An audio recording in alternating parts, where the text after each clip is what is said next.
I think it's just getting used to being back on the field, being inside the lower gym. It's obviously hard sometimes to try and recreate game-like situations. So I think if you saw what we were doing today, it's just trying to recreate those game-like situations while we're out on the field. I think it's a cultural thing at this point. The offensive kind of foundation and framework that's been laid down is certainly continued this year, and I have no doubt that we'll be successful again.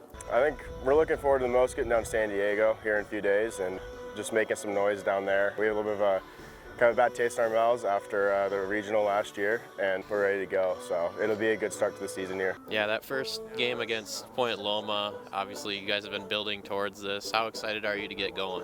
Really excited. Something that was interesting, last year in the regional, that's the team that we faced, and we didn't know. Came back this year and found out that that's who we'll be opening up with. And so I think that's a great opportunity for the guys that came back this year, and it's a great opportunity for new people to go down to San Diego. It's a really competitive team, a really good group of baseball players that we'll be able to go up against. Well, I think we got all the guys. We got a lot of good returners, and like I said, we're ready to go. We're ready to make some noise this year, and got 100% faith in everyone here. We got Coach WADDOUPS here, and he's been working hard with us every day, so we're ready to go. Everyone here is a family. That's one thing we emphasize, is family and having love for each other, and it's just really important that we go down and just do what we can and what we know we can do. What do you think is the ceiling for this team? Oh, extremely high. I'm excited to see what happens.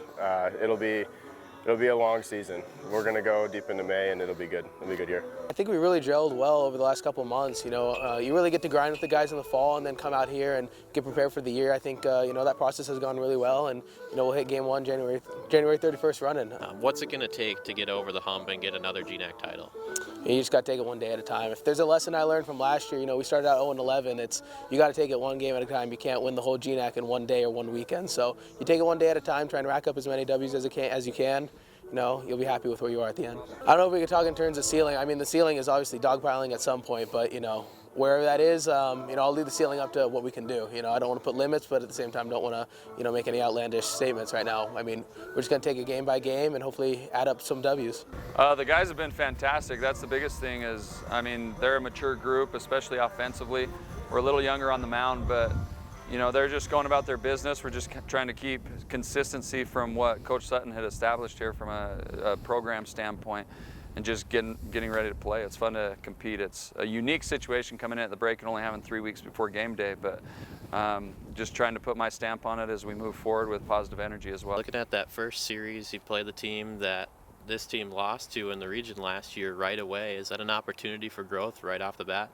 And it's an opportunity for challenge, for sure. They return most of their pitching staff, and they're a really good team. It's a great opportunity for us to play an in-region opponent and kind of get things going there. So it's a great time to be able to gauge where we're at as a group, and then also to grow and compete.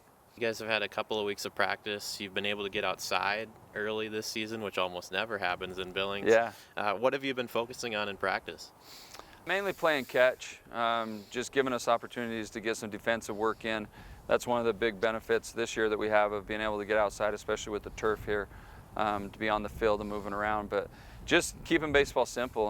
Playing baseball 101 really good. If we play catch, I think offensively we have a chance to be really good and to do some damage. So that's the other thing, is just situational hitting and getting guys prepared for in-game situations from an offensive and defensive standpoint. Do you think that the leadership and the culture is growing here? I definitely do. I think it carries over from year to year, and that's one big thing, is remembering the past, even the alumni and things. That's how you build a program, and it carries over. But you start a winning tradition, it kind of builds upon itself.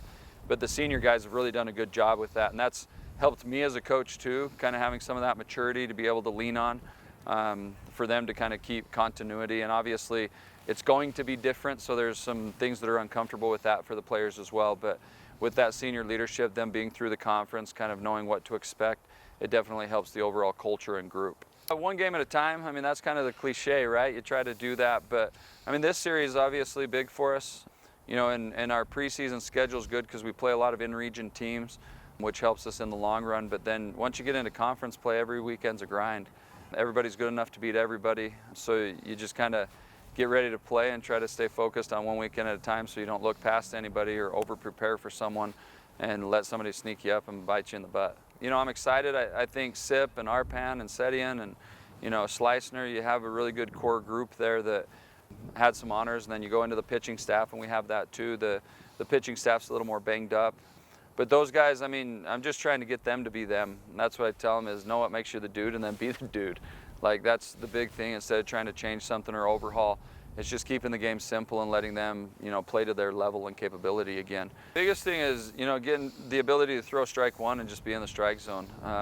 We have some really talented arms, some big arms. We're gonna, our rotation's gonna be young, a couple redshirt sophomores. A couple kids that have had some innings under their belt, but not as many, and then, JUCO transfers. And I think JUCO transfers are awesome because they come in with experience, but they still haven't pitched here, and so it's a little different.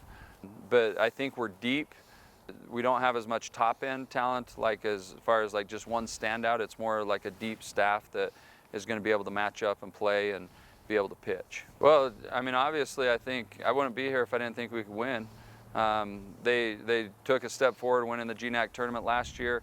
I think a World Series berth is realistic, and once you get in the tournament, then hey, anything can happen. But again, that's one step at a time. I talked to him about that day one, but now it's about winning today. It's about competing, and first you have to make the GNAC tournament to even have a chance to move on. So it's about the regular season and everything else. The ceiling, I mean, I think everybody goes into the season thinking they can win it all, right? But is it realistic? Yes. Do we have a lot of work to do? Yes. Are we going to face a lot of quality opponents that also have that same ceiling? Yes. And so for us, it's being able to play the game and just play catch and keep it simple.